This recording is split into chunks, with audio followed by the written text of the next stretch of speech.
Welcome to Alpha Traveler. My name is Mazen Alangari, and today I'll be taking you to Tokyo, Japan.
When we think of Tokyo, we imagine it as a city, but it is officially known and governed as a metropolitan prefecture.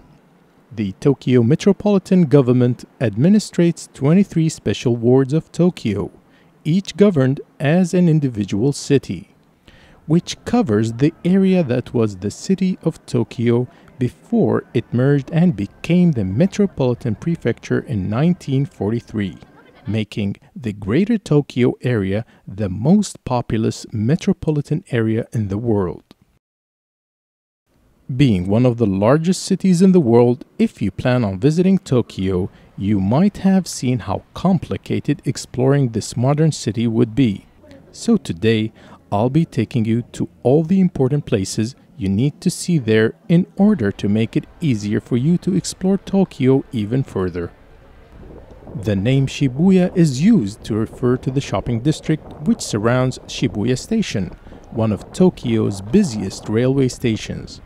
This area is known as one of the fashion centers of Japan and as a major nightlife area. Let's start our visit to Shibuya at a great meeting spot in that area, the Hakichu statue. Hakichu was an Akita dog born on a farm near the city of Odate. Hakichu is remembered for his remarkable loyalty to his owner, which continued for more than 9 years after his owner's death. The dog was held up in the Japanese culture as an example of loyalty and fidelity. Now Hakichu continues to be remembered in the worldwide popular culture, so let me tell you the story.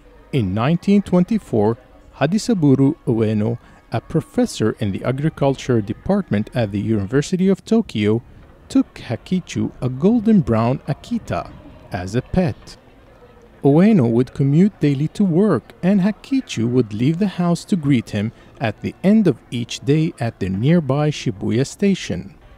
The pair continued the daily routine until 1925 when Ueno did not return one day since the professor died during a lecture and never returned to the train station in which Hakichu would wait. Each day for the next 9 years, 9 months, and 15 days, Hakichu awaited Ueno's return, appearing precisely when the train was supposed to arrive at the station. Hakichu attracted the attention of other commuters, although initial reactions from some of them, especially those working at the station, were not necessarily friendly.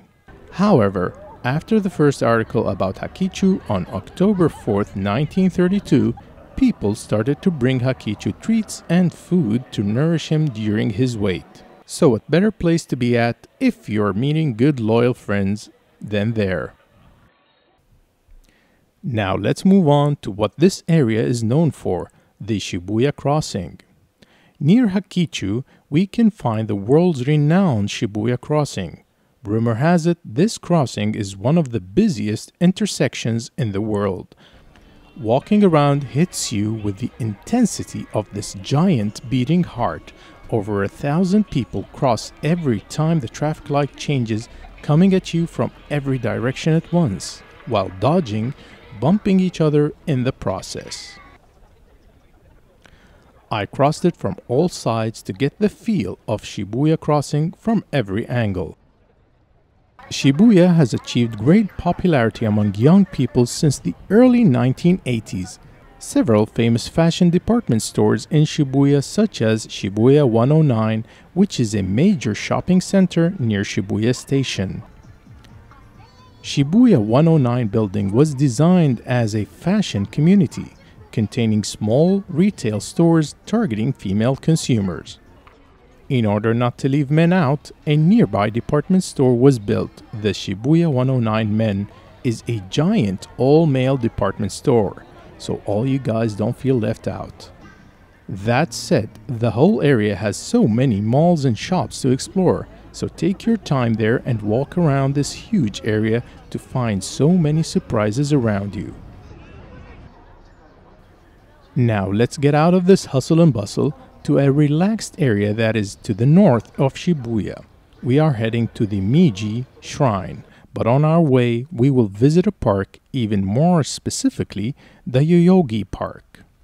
The park is one of Tokyo's destinations, especially during the weekends, since it becomes the gathering place for Japanese rock music fans, jugglers, comedians, martial artists, cosplayers, birdwatchers, painters, among other subcultures and hobby groups. This beautiful park has a picnic area, bike paths, cycle rentals, and public sports courts.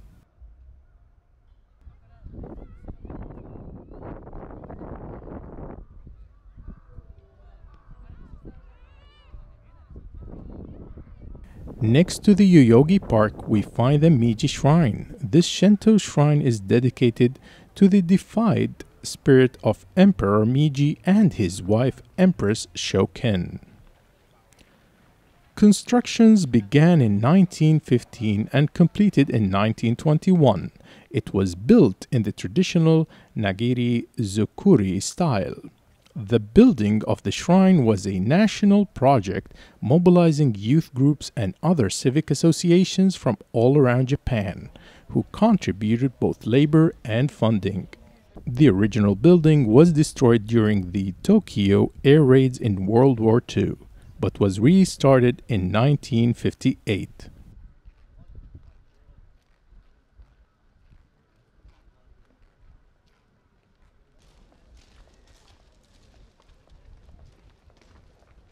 What is interesting about the grounds around the shrine is that it is an evergreen forest that covers an area of 70 hectares. That's about 170 acres, which consists of about 120,000 trees of 365 different species that were donated by people from all parts of Japan when the shrine was established. This beautiful forest is visited by many as a recreation and relaxation area in the center of Tokyo, so remember that when you need a break from all the traffic in the city center.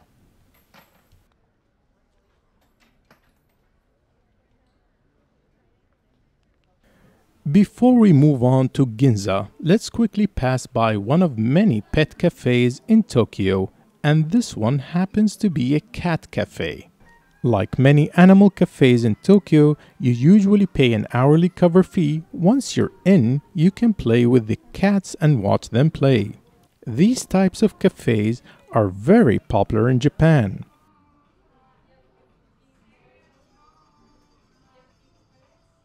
There are many other pet cafes in Tokyo, like rabbit cafes, owls, and even snake cafes.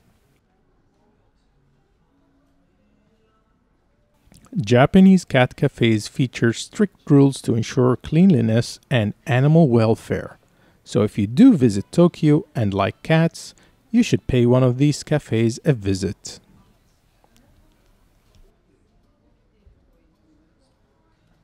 Ginza is a known upscale shopping district in Tokyo, with many international department stores and boutiques, coffee shops, and restaurants. Since Ginza is considered as one of the most luxurious shopping districts in the world, attracting thousands of visitors from all around the world. Designs for the area were provided by the Irish-born architect Thomas Waters, after a devastating fire that destroyed the area in 1872. Since then, the government wanted to build fireproof buildings and to design the area to be a model of modernization.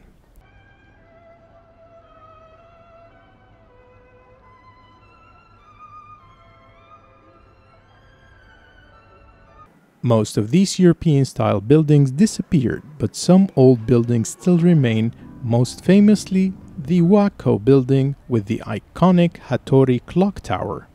The building and the clock tower were originally built by Kintaro Hattori, the founder of the famous Japanese watch Seiko. To the north of Ginza, we can find the Imperial Palace, which is, as the name suggests, the primary residence of the Emperor of Japan. It is a large park-like area that consists of the main palace, the private residence of the imperial family, an archive, museums, and administrative offices, all built on the site of the old Edo castle. And in case you didn't know, Edo is the former name for Tokyo. The palace is generally closed to the public except for reserved guided tours. Passing by Ginza again and heading south to the famous Tsukiji fish market, we find Kabukiza Theater, which presents classical Japanese dance drama. Kabuki Theater is known for the stylization of its drama and for the elaborate makeup worn by some of its performers. Let's move on to visit the famous Tsukiji fish market, which is the biggest wholesale fish and seafood market in the world and also one of the largest wholesale food markets of any kind. The inner wholesale market has restricted access to visitors. The outer retail market offers restaurants and associated supply stores that remain a major tourist attraction for both domestic and international visitors. The market opens morning except Sundays and holidays at 3 a.m. with the arrival of products by ships, trucks, and planes from all over the world. The auction starts around 5:20 a.m. Bids can only be made by licensed participants, and because of an increase in the sightseers and the problems they cause, the market has banned all tourists from the tuna auction on several occasions. The tuna auction have been reopened to the public with the maximum limit of 120 visitors per day on a first-come, first-served basis. So, if you plan on coming here to see the auction, I recommend being there early, and I mean very early, to stand in line for a chance to be one of the lucky 120 visitors. Since we're in a fish market, let's try some fresh sushi.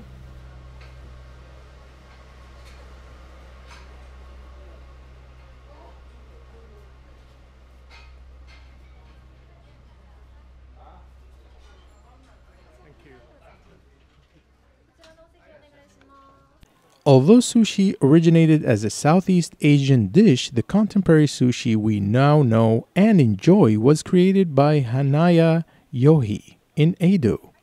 At the time, this style of making sushi was considered as fast food.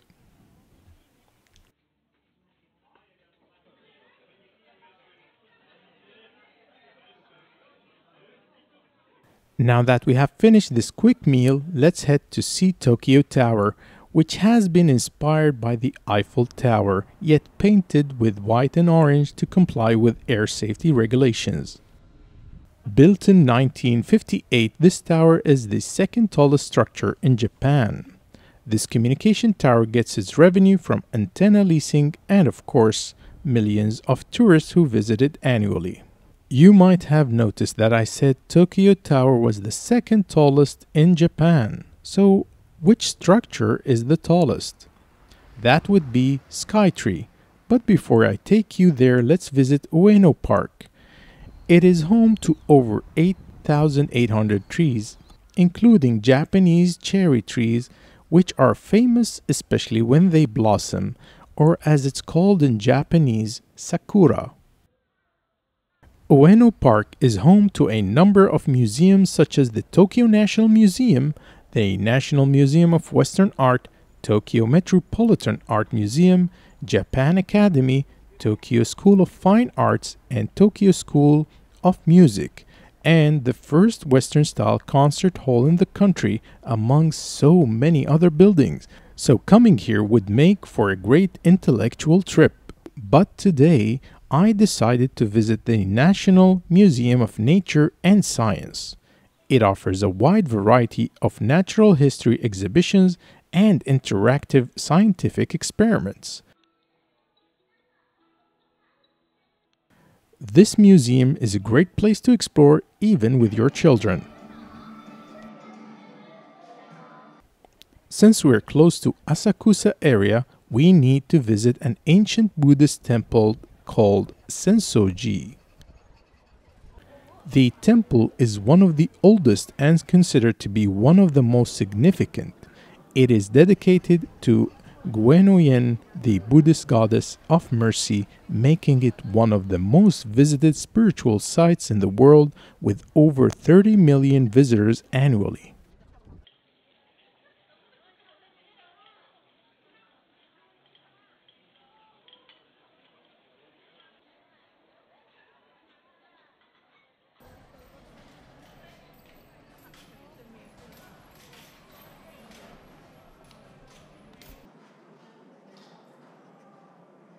While there, you could consult the oracle and check your fortune at one of the omikuji stalls after donating 100 yen.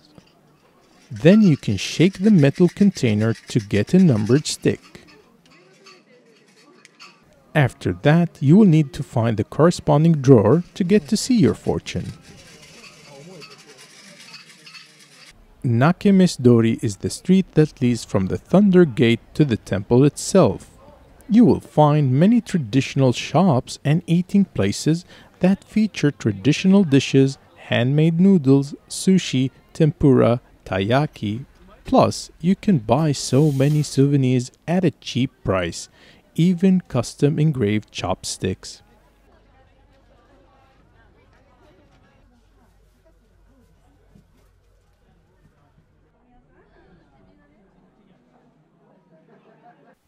You can even create your very own Japanese style stamp.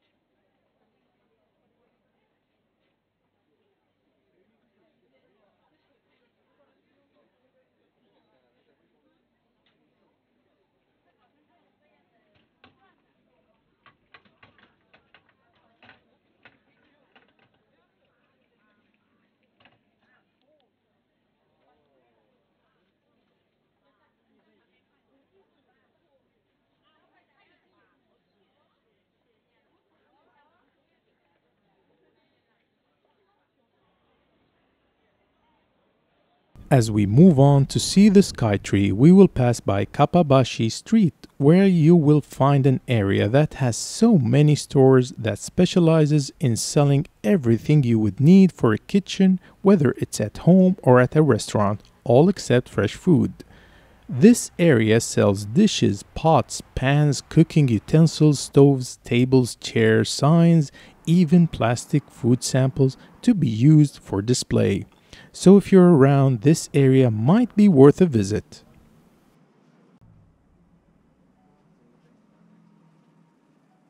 Moving ahead, we reach Skytree. This tower is the tallest structure in Japan, with the height of 634 meters or 2,080 feet.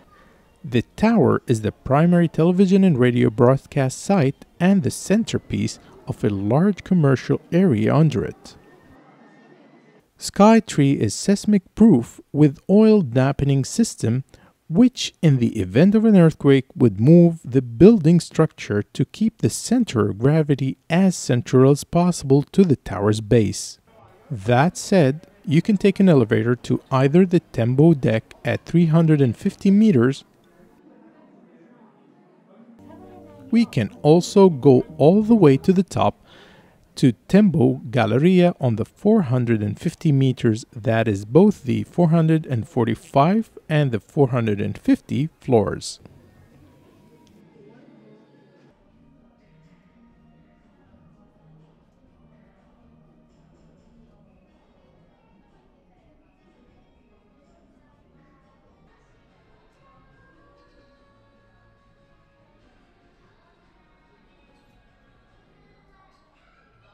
Let's get back down on the ground and head to a very interesting area.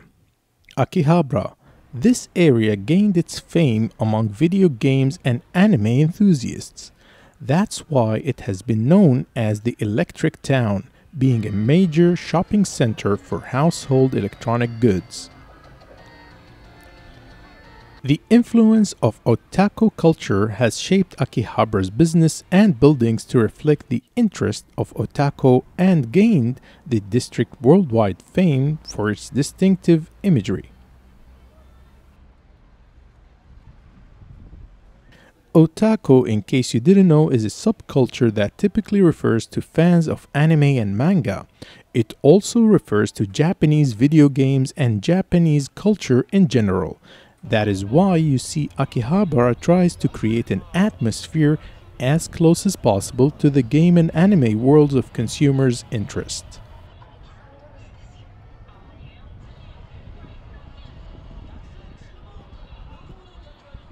The streets of Akihabara are covered with anime and manga icons, and cosplayers line the sidewalks handing out advertisements, especially for maid cafes. Since I mentioned maid cafes, let's visit one, since numerous maid cafes are found throughout Akihabara. Maid cafes are cosplay restaurants found in Japan. In these cafes, waitresses dress in maid costumes, act as servants, and treat customers as masters or mistresses. Unfortunately, I wasn't allowed to film in there, but it is worth a visit if you are looking for something strange.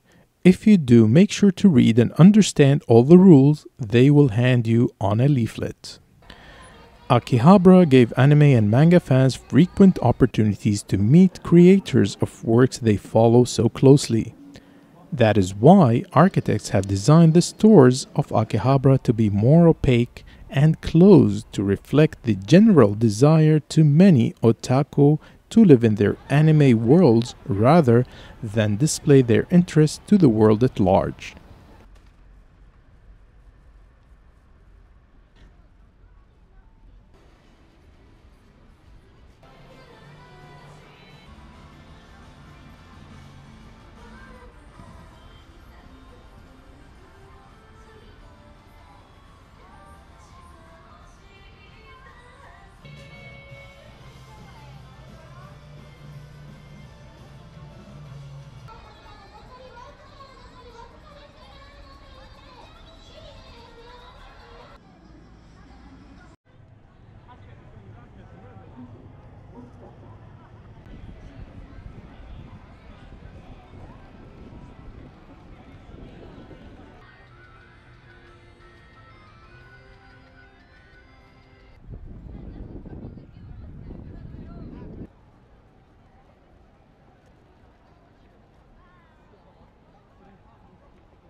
Before leaving Akihabara, let's try something delicious.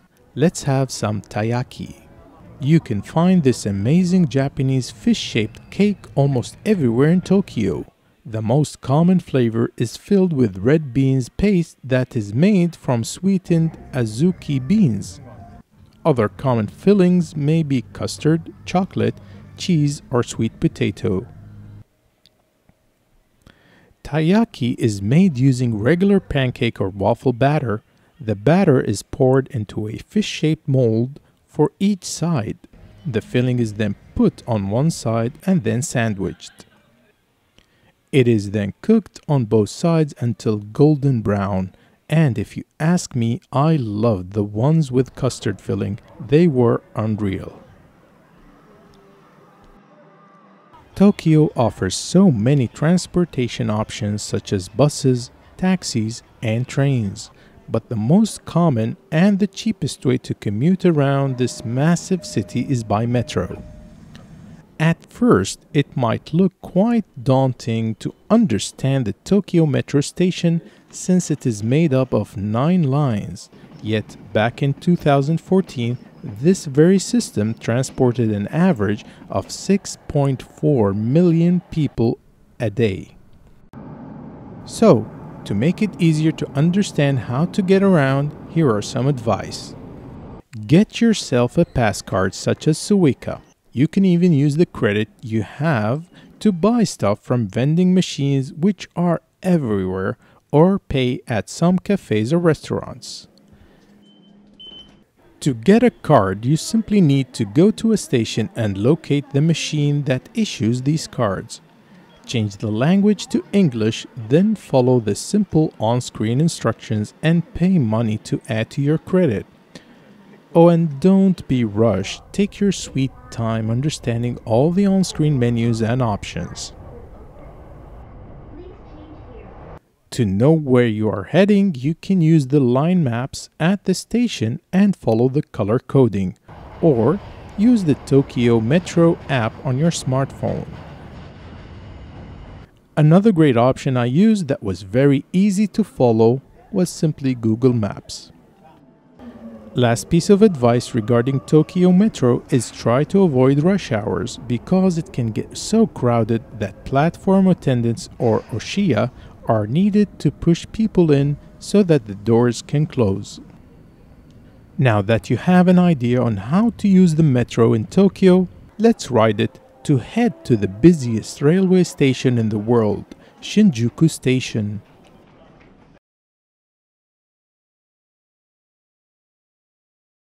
Shinjuku is a major commercial and administrative center. The current city of Shinjuku grew out of several separate towns and villages. That is why now it has several smaller areas of interest. Simply put, it has something to offer for everyone, so explore and walk around this very interesting area to say the least. Shinjuku is busy during the day and gets busier during the night. While there, you can walk around Shinjuku Omedyokocho or Memory Lane.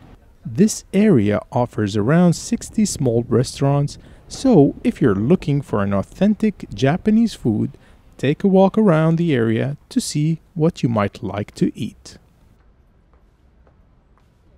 If you would like to get a dose of weird in Shinjuku, and I mean that in a good way, let's head to Kabukicho, one of the most famous red light districts in Tokyo. We are visiting the Robot Restaurant. A piece of warning, what you're about to see and hear will get a little loud and very crazy.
Now that we are out on the streets again, let's talk safety.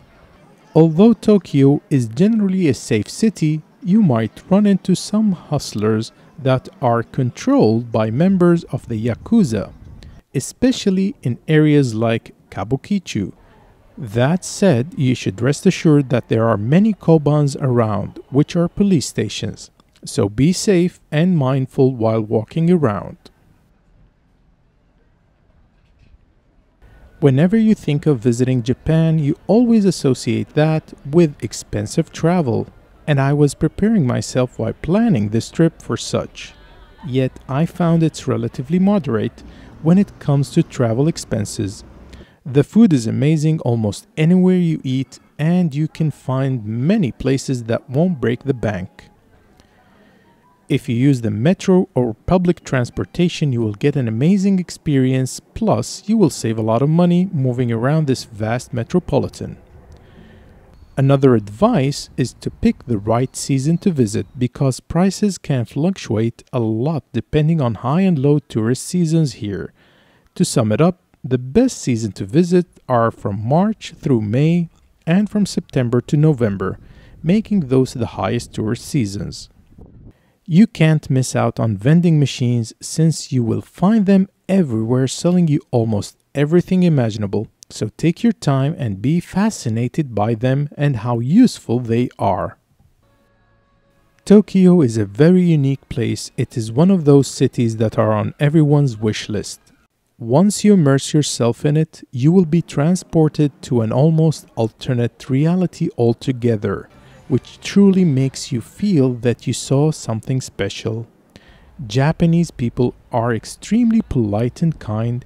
You might face an issue with language barrier, yet they will try to get out of their way to help you around and make you feel welcomed.